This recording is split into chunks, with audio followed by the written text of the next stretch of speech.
नमस्कार दोस्तों, हाज़िर हूँ आज फिर एक और नई बात के साथ और उम्मीद करूँगा कि मेरी बात आपको अच्छी लगेगी।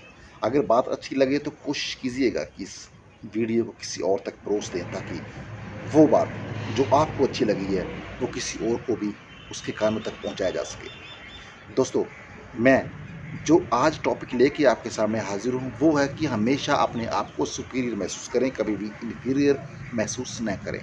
लेकिन हम करते क्या हैं, हम अपनी ज़िंदगी में हम इस तमाम दुनियादारी के अंदर जब विचरते हैं, जब निकलते हैं, तो हम अपने आप को इन्फीरियर महसूस करवाते हैं, कंपैरिज़न करते हैं, दूसरे के साथ कंपैरिज़न, इसके साथ कंपैरिज़न, उसके साथ कंपैरिज़न, उसके साथ कंपैरिज़न और उस कंपैरिज़न के अंदर हम खुद को छोटा और दूसरे को बड़ा दिखाते हैं।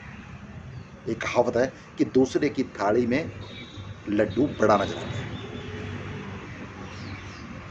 मेरे पास लाखों तमाम बातें हैं, मेरे पास सारे वो गुण हैं, सारे कैरेक्टर्स हैं, मेरे पास वो सारी ख़ासियत हैं, लेकिन पता नहीं क्यों, मैं अपने आप को हमेशा दूसरे के कंपैरिज़न में बहुत छोटा महसूस करता हूँ और जब लगातार मैं इस प्रकार का महसूस करता हूँ, दोस्तों याद रखना, ज़हनी स्तर पे, दिमागी स्तर पे, मानसिक स्तर पे आपके अंदर एक कॉम्प्लेक्स डेवलप होगा और वो है इन्फीरियरिटी कॉम्प्लेक्स। दोस्तों, इस इन्फीरियरिटी कॉम्प्लेक्स की वजह से आपकी ज़िंदगी के अंदर बहुत बार आपकी फतेह को मात मिलती है, आपकी जीत को हार मिलती है, आपकी कोशिशों को वो धक्का मिलता है जिसकी वजह से आप मुकम्मल कामयाबी हासिल नहीं कर पाते। बात को आगे बढ़ाऊँगा लेकिन बीच में एक छोटी-सी कहानी कह के उस कहानी के मार्फ़त आपके दिमाग में, आपके ज़हन में ये बात डाल देना चाहता हूँ कि खुद को ज़िंदाबाद समझें, सबसे अव्वल समझें, सबसे सुपीरियर समझें। कहानी, एक बार एक जंगल के अंदर एक महात्मा जी बहुत गहरी ध्यान मुद्रा में रहते हैं। गाँव के तमाम लोग, जंगल के तमाम जानवर, पक्षी बहुत ज़्यादा उनसे इम्प्रेस्ड हैं, प्रभावित हैं और वो उनको उनकी इस ध्यान की मुद्रा के अंदर खलल नहीं डालते। एक बार एक कौवा जो बेहद हताश था, अपनी ज़िंदगी के अंदर हताशा ने उसको पूरी तरह से घेर लिया था। उसके दिमाग में एक बात आई कि क्यों ना मैं भी इन महात्मा के पास जाऊँ और अपने दिल की तमाम उन बातों को शेयर करूँ जिनकी वजह से मेरी आज ये हालत है। क्या ज़िंदगी, क्या ज़िंदगी का जीना, बेहतर लोगों के बीच में मेरा कालापन, मेरी कर्कश आवाज़, मैं इस चीज़ से ऊब चुका हूँ और महात्मा जी से जाके मिल के इस तमाम बातों का निवारण चाहता हूँ। दोस्तों, वो कौवा उस पेड़ पे जाके बैठता है। जब उन महात्मा की ध्यान समाधि समाप्त होती है, तो वो फटाफट जाके सामने पेश होता है। महात्मा जी पूछते हैं कि हाँ, बताइए मैं आपकी क्या हेल्प कर सकता हूँ? मैं आपकी क्या इमदाद कर सकता हूँ?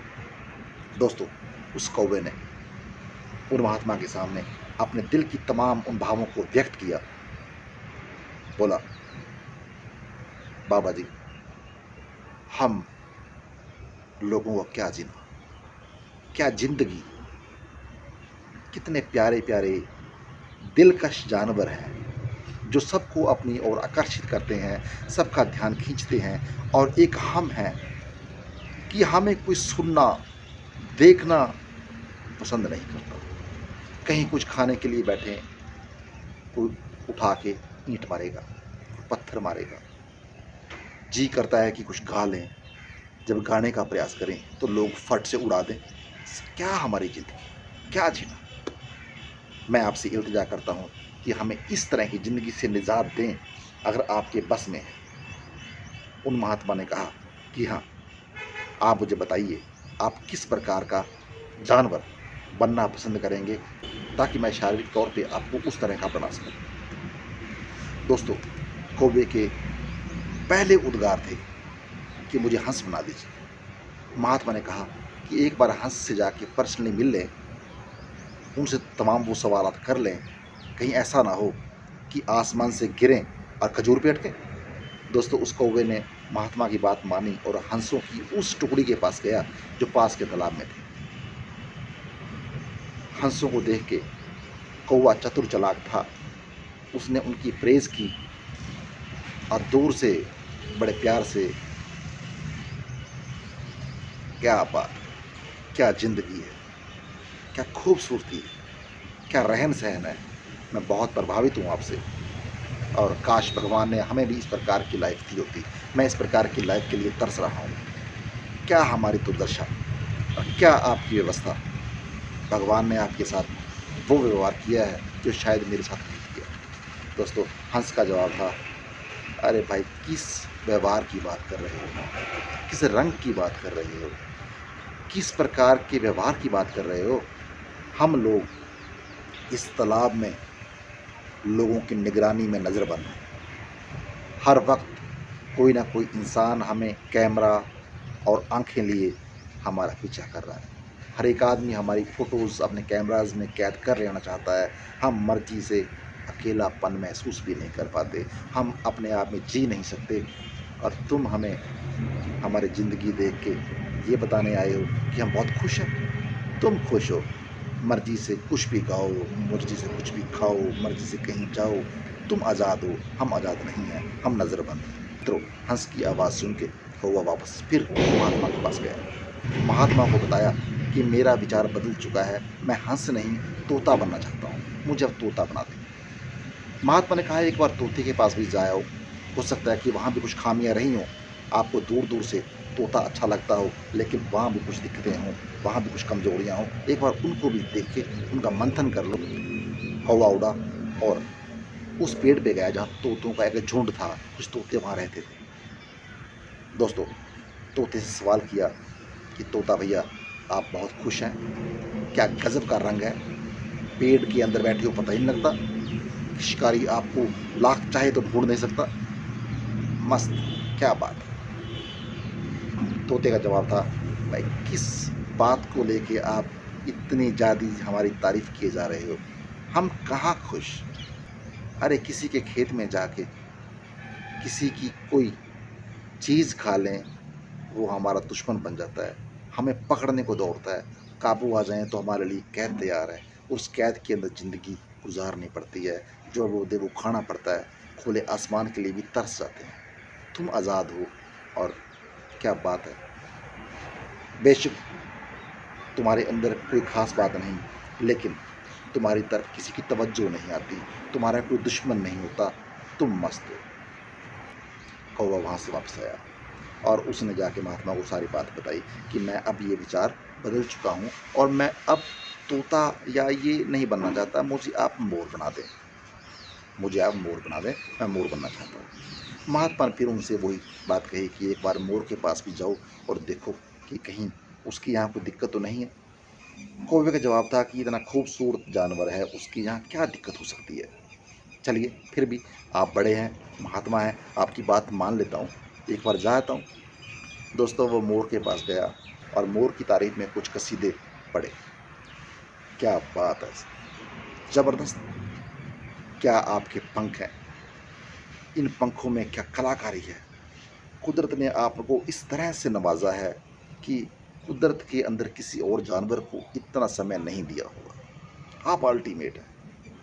जब आप गाते हैं तो लोगों के कान आपकी आवाज़ सुनने के लिए तरस जाते हैं।